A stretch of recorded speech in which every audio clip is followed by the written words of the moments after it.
ओसिया बिगमी गांव में दो बेटी और मां की आत्महत्या के पीछे कौन? 4 महीने पहले हुई थी शादी। टॉर्चर कर रहे थे। सुनार को दी पोटली में छुपा था राज। मेरी भांजे की ससुराल वाली उसको और पूरे परिवार को टॉर्चर कर रहे थे। झूठे आरोप लगाकर मुकदमे फंसाने की धमकी देते थे। कहते थे कि भरी पंचायत में तुम्हें और तुम्हारे पूरे परिवार की इज्जत उतारेंगे। इसी से परेशान होकर मेरे दोनों भांजे और बहन ने सुसाइड कर दिया। इतना कहते कहते जगदीश सिंह राजपुरोहित का गला भर आता है। आंखों से आंसू छलक उठते हैं। 2 दिन पहले तक उनकी बहन भवरी उम्र 54 साल का हंसता खेलता परिवार था।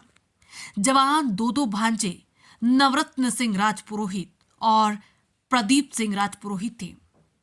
आज सब कुछ बर्बाद हो गया। एक साथ एक ही परिवार के 3 लोगों ने आखिर जान क्यों दे दी?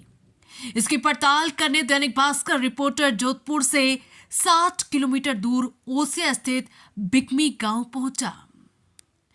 बिगमी गांव में सन्नाटा पसरा था। लोग दबी जुबान में एक ही घर में 3 लोगों की सुसाइड की चर्चा कर रहे थे। सीधे तौर पर कोई कुछ कहने को तैयार नहीं था।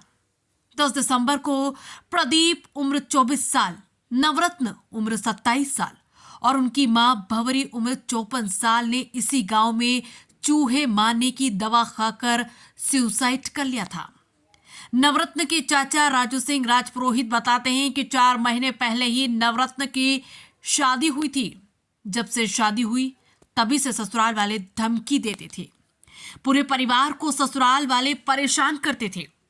कहते थे तेरे गांव में आकर पंचायत बैठाएंगे। इसी वजह से पूरा परिवार परेशान था। बदनामी का डर सता रहा था। नवरत्न के ससुराल पक्ष के लोग उसे परेशान कर रहे थे। बार बार उल्हाना देते थे कि तूने बेटी से मारपीट की, तेरे गांव में आकर पंचायत बैठाएंगे। 2 दिन पहले ही नवरत्न के साले श्रवण सिंह ने जेल भिजवाने की धमकी दी थी। समाज में बदनामी के डर से तीनों ने सुसाइड कर लिया। राजू सिंह कहते हैं कि नवरत्न के पिता नमकीन व्यापारी थे। बठिंडा पंजाब के अबोहर में अच्छा खासा कारोबार चल रहा था। 2012 में उनकी नमकीन की फैक्ट्री में आग लग गई थी। इसमें जलकर पिता की जान चली गई थी। उस समय नवरत्न और उसका भाई प्रदीप छोटे थे। पिता के जाने के बाद दोनों भाइयों ने जब होश संभाला तो फाइनेंस कंपनी में काम करना शुरू किया था। नवरत्न ने व्हाट्सएप पर सुसाइड नोट अपने रिश्तेदारों को भेजा था। इसमें नवरत्न की पत्नी नीतू कंवर, ससुर लाल सिंह, साले श्रवण सिंह को मौत का जिम्मेदार बताया था। इसके बाद चूहे मारने वाली दवा पीकर तीनों ने सुसाइड कर लिया था। 12 साल का मौसेरे भाई घर पहुंचा तो तीनों जमीन पर पड़े थे। मुंह से झाग निकल रहे थे। इतने में प्रदीप का दोस्त पिंटू भी पुलिस लेकर आ गया। ग्रामीणों की मदद से उन्हें हॉस्पिटल लेकर गए, जहां डॉक्टर ने उन्हें मृत घोषित कर दिया। इस केस में कई चौंकाने वाली बात सामने आई है। सुसाइड से पहले 10 दिसंबर की सुबह करीब 8:30 बजे नवरत्न का छोटा भाई प्रदीप अपने ज्वेलर दोस्त पिंटू को एक पोटली देकर आया था। ये बात खुद पिंटू ने बताई।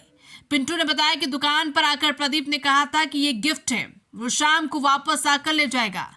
कहा था इसे संभाल कर रखना, अभी खोलना मत। प्रदीप के हाव भाव देखकर मुझे शक हुआ। मैंने 15 मिनट बाद ही पोटली खोली। उसमें एक सोने की चेन और सुसाइड नोट था। उसे पढ़ने के तुरंत बाद मैंने प्रदीप को फोन किया। उसने कहा कि बिगमी गांव में जरूरी काम से पहुंचना है, शाम को आकर पोटली ले जाएंगे। ओसिया से बिगमी की दूरी करीब 7 किलोमीटर है। चाचा राजू सिंह ने बताया कि हमारे परिवार का आपसी कोई विवाद नहीं था। ये विवाद नवरत्न और उसकी पत्नी नीतू से शुरू हुआ था। दोनों के बीच अक्सर झगड़े होते रहते थे। नीतू अलग कमरे में रहती थी। गांव में उनका खेत भी है। 8 दिसंबर को ही खेत के कुछ पैसे आए थे। इसके बाद नीतू कंवर से विवाद शुरू हुआ। हमने नवरत्न के ससुराल वालों को भी बुलाया था, लेकिन वो नहीं आए। आते तो शायद साथ बैठकर उनके साथ बात हो जाती और तीनों सुसाइड नहीं करते। चाचा राजा सिंह ने बताया कि हमारे भाई देवी सिंह की बेटी की शादी नवरत्न के साले के साथ की गई थी। उनकी शादी फरवरी में करने का विचार था, लेकिन मंडला में नवरत्न के ससुराल वालों ने जल्दी शादी करने का दबाव बनाया। इस पर नवरत्न के ताऊ की बेटी की शादी जल्दी की गई। नवरत्न के मामा जगदीश ने ओसिया थाने में नीतू कंवर, ससुर लाल सिंह, साले श्रवण सिंह के खिलाफ मामला दर्ज करवाया। इसमें बताया कि ससुराल वाले उनके भांजे को टॉर्चर कर रहे थे, झूठे आरोप लगाकर उन्हें मुकदमे में फंसाने की धमकी देते थे, इसलिए मजबूर होकर उन्होंने सुसाइड किया है। जगदीश ने बताया कि 10 दिसंबर की शाम 4 बजे से आरोपियों की गिरफ्तारी को लेकर परिजनों ने धरना शुरू किया था। 11 दिसंबर की देर रात करीब 10:30 बजे धरना समाप्त हुआ। ओसिया जोधपुर से हनुमान सिंह राजपुरोहित की रिपोर्ट।